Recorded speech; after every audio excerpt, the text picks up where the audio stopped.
Retard is a word that sets me off. Why? I've been called it all my fucking life. That was why I wrote a book like an Iron Shadows. I wanted to show people how pissed off I got when people call me this. When they arrest me for being nerdy. When they arrest me for listening to heavy metal music. The whole thing of Sammy Cox calling me retard. She called the wrong person that word. She says she has a history with cyber bullies. Well, she's a cyber bully herself. I wrote the book Dirty Pool because of this.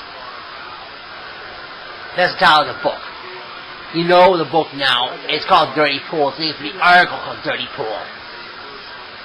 I have not revealed this whole book, so there are things in this book that not even her knows that exist. She's known as a public figure. And she does the same things that Darren McKeeman pulled up. Darren McKeeman lost his job at Gothic.net for bullying.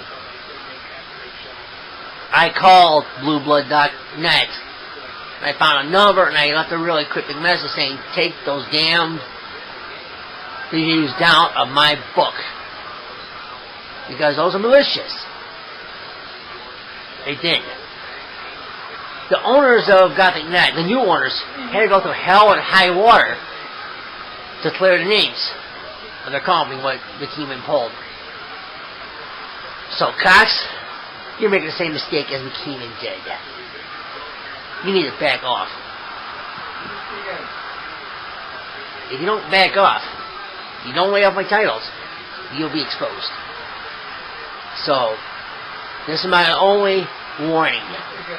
You should never call my house. Harass me on the phone. I would never spend the money to call your damn cell phone number because you're a waste of money. I doubt you make the money you make as a writer. You say you brag about it, but I really doubt it. You have to pay for your books like I do. So that's how I'm thinking how you make your money from your books. You have to spend it too, so the shoe's on the other foot. You really shouldn't be throwing stones in glass houses. You're saying you've been bullied all your life? You say you're taking down bullies? I'm not a bully here. You are.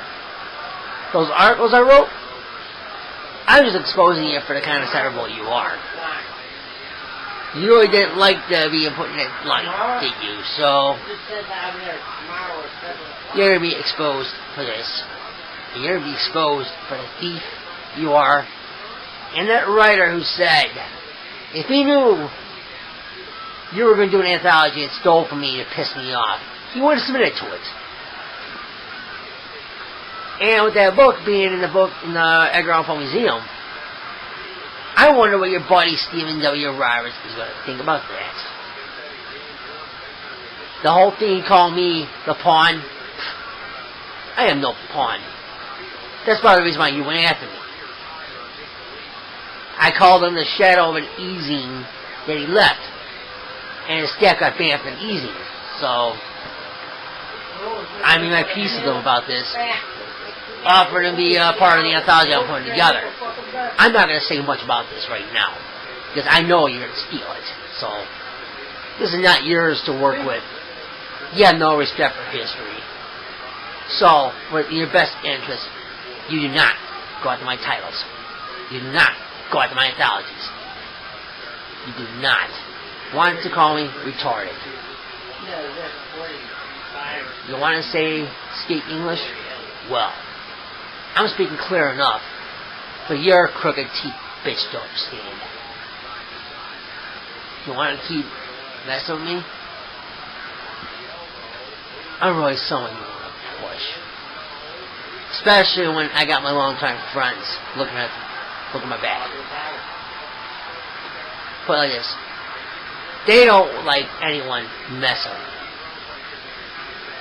Especially when they call me retarded repeatedly. I scared the shit out of her.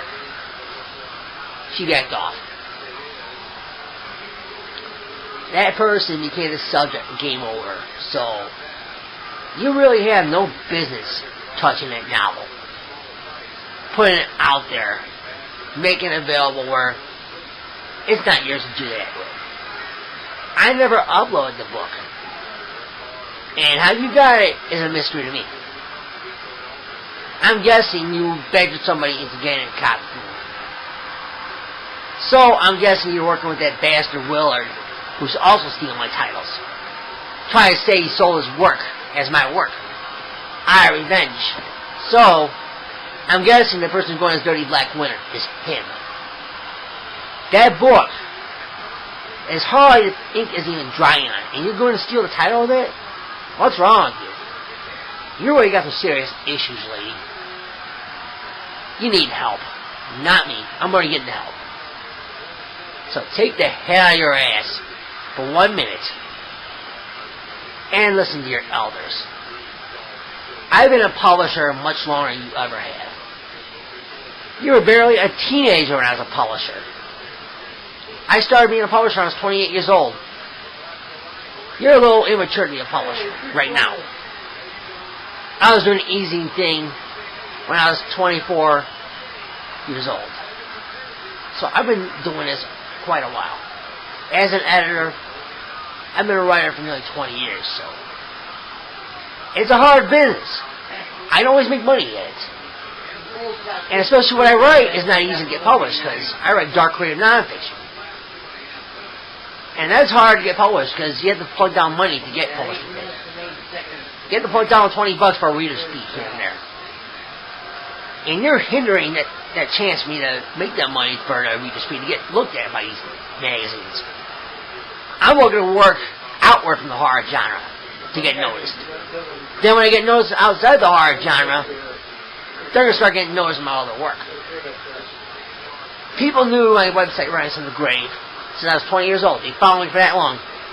They're saying I don't have fans. I have people come out of the woodwork saying they knew Rise from the Grave since I was 20. They followed me for that long. When I got accepted for the House of Pain, she didn't say, "You're accepted." She said, "I was waiting for you." That means she was following me since I started. She trusted me enough to run the House of Pain to the end. So I started Lake Fossil Press out of this. And a lot of the guys who worked me on the magazine knew me from the House of Pain. They respect me. You're saying I'm being laughed at? Hardly, lady. It takes respect. It takes someone to be honest with people. And you're about this honest as they come. You call yourself Mother of the Year? You're hardly Mother of the Year material, lady. You're a fucking scumbag.